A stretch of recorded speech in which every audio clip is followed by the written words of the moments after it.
साथियों नमस्कार। मैं हूं इंडियन रेनेसां इंस्टीट्यूट से महिपाल सिंह और आप देख रहे हैं यूट्यूब प्लेटफॉर्म पर हमारा तीसरा हिंदी वीडियो, जिसमें हम चर्चा करेंगे एम.एन. रॉय द्वारा स्वतंत्रता प्राप्ति से 3 वर्ष पहले 1944 में बनाए गए भारत के संविधान के मसौदे के विषय में। एम.एन. रॉय ने अंग्रेज़ों से भारत को स्वतंत्र कराने के लिए हथियार बंद क्रांति के लिए अनेक देशों की 1915 के प्रारंभ से लगभग 1925 तक जर्मनी से हथियार प्राप्त करने की कोशिश में यात्रा की, जिसमें वह सफल नहीं हो पाए। 1930 में भारत लौटने के बाद जुलाई 1931 में उन्हें विदेश जाने से पहले 1924 के प्रसिद्ध कानपुर षड्यंत्र केस में गिरफ्तार कर लिया गया, जिसमें उन्हें 6 वर्ष के कारावास की सज़ा भुगतनी पड़ी और जिसके बाद वह देश की स्वतंत्रता के लिए कांग्रेसी नेताओं द्वारा चलाए जा रहे आंदोलन में शामिल होने के लिए कांग्रेस के सदस्य बन गए और उन्होंने गांधी, नेहरू इत्यादि नेताओं के साथ मिलकर स्वतंत्रता आंदोलन में बढ़ चढ़कर भाग लेना शुरू कर दिया। यहाँ पर यह बताना आवश्यक है कि वह देश के अकेले नेता थे जिन्हें पूरा विश्वास था कि ब्रिटेन दूसरे विश्व युद्ध में जापान जर्मनी के विरुद्ध लड़ता हुआ इतना कमज़ोर हो जाएगा कि उसे मजबूर होकर भारत को स्वतंत्रता सौंपनी पड़ेगी। और वास्तव में 1945 में युद्ध समाप्त होने के लगभग 2 वर्ष बाद 1947 में भारत को आज़ादी सौंपकर उसे यहाँ से जाना भी पड़ा। परंतु कांग्रेस के नेताओं के दिमाग में एकमात्र लक्ष्य भारत की अंग्रेज़ों से राजनीतिक स्वतंत्रता थी। एम.एन. रॉय भली बात समझते थे कि आर्थिक आत्मनिर्भरता तथा सामाजिक समानता के बगैर जनता के लिए उसे स्वतंत्रता का कोई विशेष महत्व नहीं होगा। उन्होंने 1919 में ही अपने मैक्सिको प्रवास के दौरान वहाँ की समाजवादी पार्टी के महासचिव के रूप में कार्य करते हुए भली भांति समझ लिया था कि आर्थिक आत्मनिर्भरता एवं सामाजिक समानता के बिना मात्र राजनीतिक स्वतंत्रता का कोई महत्व नहीं होता, क्योंकि उसके बगैर जनता अपने मूलभूत अधिकारों को प्राप्त करके अपना संपूर्ण विकास नहीं कर सकती। मात्र शासक बदल जाने से जनता का उत्थान नहीं हो सकता। अपने इसी सिद्धांत को ध्यान में रखते हुए उन्होंने स्वतंत्रता प्राप्ति के बाद बनाए जाने वाले जनतांत्रिक संविधान की रूपरेखा तैयार करते हुए स्वतंत्र भारत के संविधान का एक मसौदा 1944 में बनाया तथा उसे जनता के बीच विचारार्थ जारी किया, ताकि उसी आधार पर देश का भावी संविधान बनाया जाए।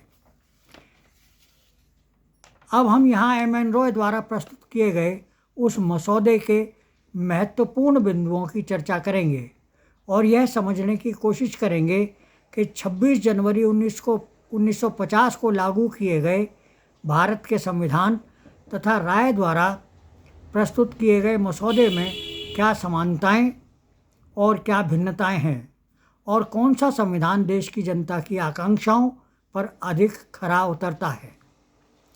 स्वतंत्र भारत के संविधान के एम.एन. रॉय द्वारा लिखित मसौदे का पहला अध्याय अधिकारों एवं मौलिक सिद्धांतों की विवेचना करता है।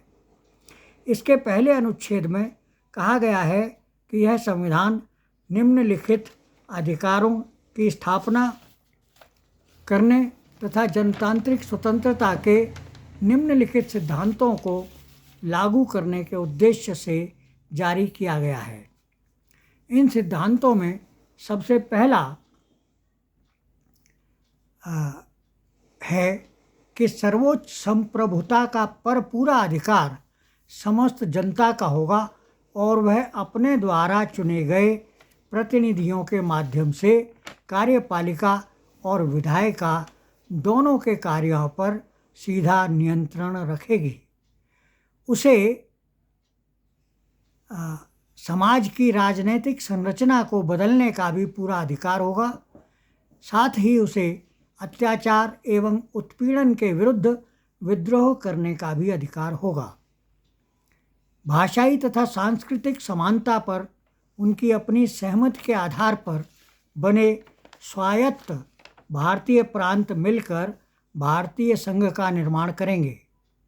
संपूर्ण भूसंपदा तथा भूमि पर समस्त जनता का स्वामित्व होगा तथा कृषि भूमि पर किसानों का पूरा अधिकार होगा तथा सरकार का यह कर्तव्य होगा कि वह आधुनिक मशीनरी तथा सस्ते कर्ज मुहैया कराए तथा बड़े स्तर पर सहकारी कृषि को बढ़ावा दे और सभी प्रकार के मजदूरों के लिए न्यूनतम वेतन निर्धारित करे ताकि वे अपने जीवन स्तर को बढ़ा सकें। साथ ही प्रत्येक नागरिक का यह अधिकार होगा कि वह पर्याप्त पारिश्रमिक देने वाला रोजगार अथवा बेरोजगार भत्ता प्राप्त कर सके। इसके साथ ही कोई भी श्रमिक सप्ताह में 6 दिन तथा रोज़ाना 8 घंटे से अधिक परिश्रम नहीं करेगा और वर्ष में 1 महीने के वेतन सहित छुट्टी का अधिकारी होगा।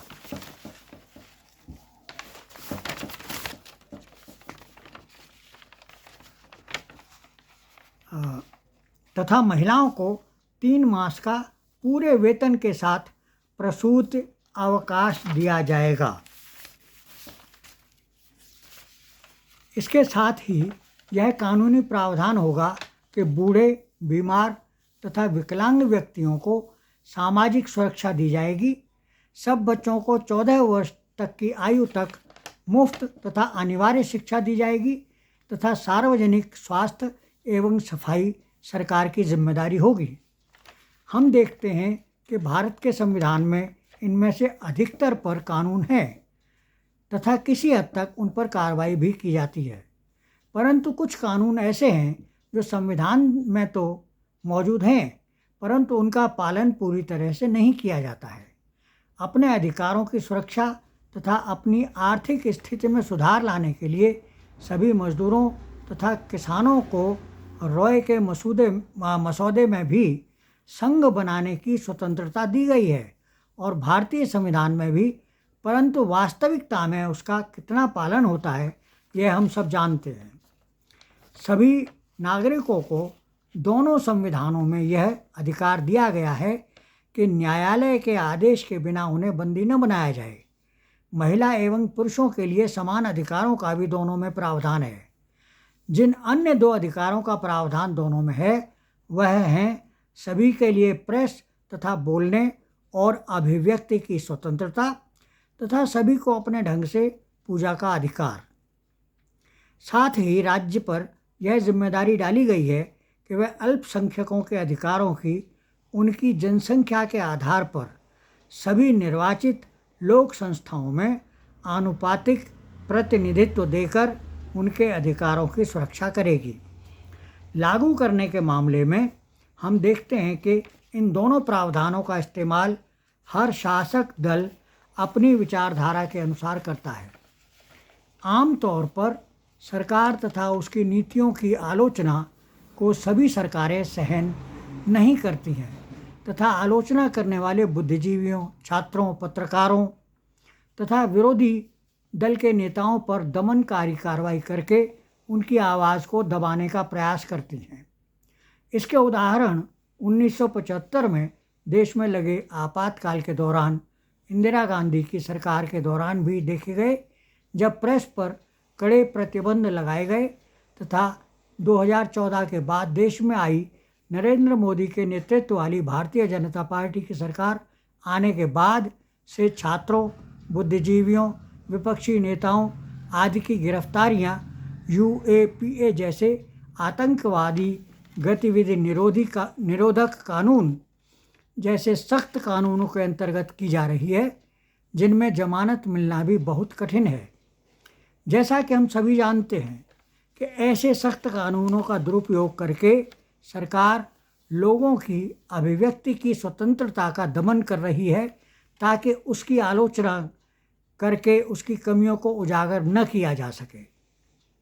यही नहीं, मोदी सरकार के कार्यकाल में अल्पसंख्यकों के अधिकारों की सुरक्षा की बात तो दूर है, उनके अधिकारों पर आए दिन कुठाराघात किए जाते हैं तथा उन्हें दूसरे दर्जे का नागरिक बना दिया गया है। उन पर CAA, NRC जैसे कानूनों को लादना इसके उदाहरण हैं। वर्तमान में वक्फ कानून में परिवर्तन करके मुस्लिमों को दान में मिली संपत्तियों से भी उनके अधिकारों को सीमित करके उन पर अन्य धर्मावलंबियों का शिकंजा कसने की कार्रवाई है, जिसका संपूर्ण मुस्लिम समाज सख्त विरोध कर रहा है। अपने संविधान के मसौदे के दूसरे अध्याय में MN रॉय ने जनता द्वारा अपने प्रतिनिधियों के चुनाव तथा संघीय सभा अर्थात संसद एवं प्रांतीय विधानसभाओं की कार्यप्रणाली में आमूलचूल परिवर्तनों का सुझाव दिया था। उन्होंने सीधे तथा प्रत्यक्ष जनतंत्र के लिए गांव, कस्बों तथा शहरों के लिए लोक समितियों के माध्यम से अपने प्रतिनिधियों के चुनाव के सिद्धांत का प्रतिपादन किया था। उनका मानना था कि बजाय इसके कि राजनीतिक दल उनके ऊपर अपने प्रत्याशी थोप दें और जनता उन्हीं में से किसी को अपने मत देकर चुनने को मजबूर हो, लोक समितियों अथवा पीपल्स कमेटीज़ को अपने बीच से ही किसी योग्य व्यक्ति को अपना प्रतिनिधि चुनने का अधिकार होना चाहिए। इसके लिए सभी गांव, कस्बे तथा शहरी क्षेत्र छोटे छोटे क्षेत्रों में बांट दिए जाएंगे और क्षेत्र के सभी वोटरों की 50वीं संख्या के बराबर लोक समितियों के सदस्यों की संख्या होगी, जिन्हें 18 वर्ष पूरे कर चुके सभी स्त्री पुरुष मिलकर हर वर्ष चुनेंगे और यही लोक समितियां संसद तथा प्रांतीय विधानसभाओं के लिए अपने प्रत्याशियों का चुनाव करेंगी, जो आगे चलकर चुनाव में भाग लेंगे। अपने मनोनीत प्रतिनिधियों के माध्यम से ही आम जनता राज्य की विधायिका तथा कार्यपालिका के ऊपर अपनी पकड़ बना रखेगी। उसे यह अधिकार भी होगा कि वह अपने काम को ठीक से न करने वाले प्रतिनिधियों को राइट टू रिकॉल के माध्यम से वापस भी बुला सकेगी। उसे महत्वपूर्ण विषयों पर किसी कानून को बनवाने अथवा उसे निरस्त कराने के लिए जनमत संग्रह कराने का भी अधिकार होगा। इस सारी प्रक्रिया में आम मतदाता अपनी प्रभुसत्ता विधायिका अथवा कार्यपालिका के ऊपर लागू रख सकेगी, क्योंकि हर स्तर के प्रतिनिधि लोक समितियों के माध्यम से उसके प्रति उत्तरदायी होंगे, न कि उस दल अथवा उसके नेताओं के प्रति जिन्होंने टिकट देकर उसे अपना प्रत्याशी बनाया हो। आजकल देखने में आता है कि चुने हुए विधायक अथवा सांसद चुने जाने के बाद 5 वर्षों तक अपने निर्वाचन क्षेत्र में जाकर अपने मतदाताओं की आकांक्षाओं, आशाओं के बारे में जानने की बात तो दूर, क्षेत्र का दौरा भी नहीं करते, क्योंकि आम मतदाताओं को अपने प्रतिनिधि को चुनने के बाद उन पर मतदाताओं का कोई नियंत्रण नहीं रहता और वे निरंकुश हो जाते हैं तथा उनके बहुमत के आधार पर बनने वाले मंत्री भी आम जनता की कोई परवाह नहीं करते। यही कारण है कि सरकारें कृषि विरोधी 3 कानून बना देती हैं और सालों तक उनके विरुद्ध चले आंदोलन तथा 700 से अधिक किसानों के बलिदान के बावजूद भी उन कानूनों को वापस आराम से नहीं लेती, जैसा कि मोदी जी की सरकार ने किया। कई बार झूठे आश्वासनों के बावजूद भी अभी तक किसानों को न्यूनतम समर्थन मूल्य की कानूनी गारंटी का कानून नहीं मिला है। इस प्रकार की समस्याओं से निपटने के लिए MN रॉय के संविधान के मसौदे में उचित प्रावधान किए गए हैं, जो भारत के संविधान में नहीं हैं। इस मसौदे में लोक समितियों को अपने प्रतिनिधियों को मनोनीत करने के अधिकार के साथ साथ 13वें अध्याय में कुछ जिम्मेदारियां भी दी गई हैं, जिनमें प्रमुख हैं जन स्वास्थ्य एवं साफ सफाई, 10वीं तक की शिक्षा, सड़क मार्गों तथा पार्कों का निर्माण एवं रखरखाव, स्थानीय पुलिस पर नियंत्रण तथा छोटे मोटे मामलों में न्याय व्यवस्था करना। स्थानीय स्वशासन के इन कार्यों के लिए लोक समितियों को प्रांतीय सरकारों द्वारा मंजूरी मिलने पर टैक्स इकट्ठा करने का भी अधिकार होगा। यद्यपि राज्य की सारी मशीनरी को नियंत्रित करने का अधिकार पूरी तरह स्थानीय लोक समितियों को होगा, परंतु विभिन्न स्तरों पर कार्यों को संपन्न करने के लिए सब डिविजनल तथा जिला कमेटियां भी होंगी, जिनके प्रतिनिधि स्थानीय समितियों द्वारा ही चुने जाएंगे। एम.एन. रॉय के प्रस्तावित संविधान के मसौदे के अंतर्गत अन्य अध्यायों में राज्य तथा केंद्र स्थित शासन तंत्र की विस्तृत चर्चा की गई है। इसके अनुसार केंद्र में एक संघीय सभा होगी तथा राज्यों में राज्य परिषद, और यह दोनों गवर्नर जनरल के साथ मिलकर सर्वोच्च लोक परिषद का निर्माण करेंगे तथा यही सर्वोच्च लोक परिषद सरकार के सभी विधायी तथा कार्यपालिका संबंधी मामलों की मंजूरी देंगे। यहाँ जो गवर्नर जनरल का जिक्र किया गया है वो इसलिए क्योंकि उस समय 1944 में देश में अंग्रेज़ों का ही शासन था और यहाँ जो आजकल हमारे पास राष्ट्रपति होता है उसकी जगह तब गवर्नर जनरल होता था, जिसे ब्रिटेन का राजा या रानी अपॉइंट करते थे। इस मसौदे में राजनैतिक दलों का कहीं भी कोई जिक्र नहीं है, क्योंकि एम.एन. रॉय ने राजनीतिक दलों से विहीन जनतंत्रीय व्यवस्था की कल्पना की थी, क्योंकि उनका मानना था कि राजनीतिक दलीय प्रणाली पर आधारित शासन व्यवस्था कभी भी सही मायनों में जनतंत्रीय नहीं हो सकती, क्योंकि उसमें राजनीतिक दल, उनके नेता तथा हर तरह के हथकंडे अपनाकर चुनाव जीतना प्रमुख हो जाता है और मतदाता गौण हो जाता है, क्योंकि उसकी पूछ केवल मत डालने तक होती है और वह मत डालते ही उसकी सारी राजनीतिक शक्तियां अगले चुनाव आने तक जीतने वाले दलों तथा उनके चुने हुए सदस्यों के हाथों में चली जाती है, और फिर वह शक्तियां येन केन प्रकारेण घूम फिरकर राजनीतिक दलों और उनके नेताओं के बीच ही घूमती रहती है, और आम मतदाता एक निरीह प्राणी की तरह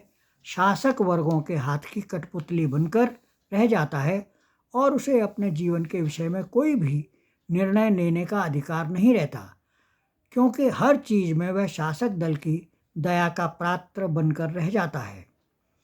एम.एन. रॉय द्वारा सुझाई गई दल विहीन जनतांत्रिक व्यवस्था के विषय में विस्तृत चर्चा हम आगे के वीडियो में करेंगे। एम.एन. रॉय द्वारा लिखित स्वतंत्र भारत के संविधान के मसौदे को आप हमारी वेबसाइट www.indianrenaissainstitute.com पर द रेडिकल ह्यूमनिस्ट के पेज पर देख सकते हैं। वहीं पर एम.एन. रॉय की सभी पुस्तकों तथा हमारे सभी वीडियोज़ को भी आप देख सकते हैं। धन्यवाद, नमस्कार।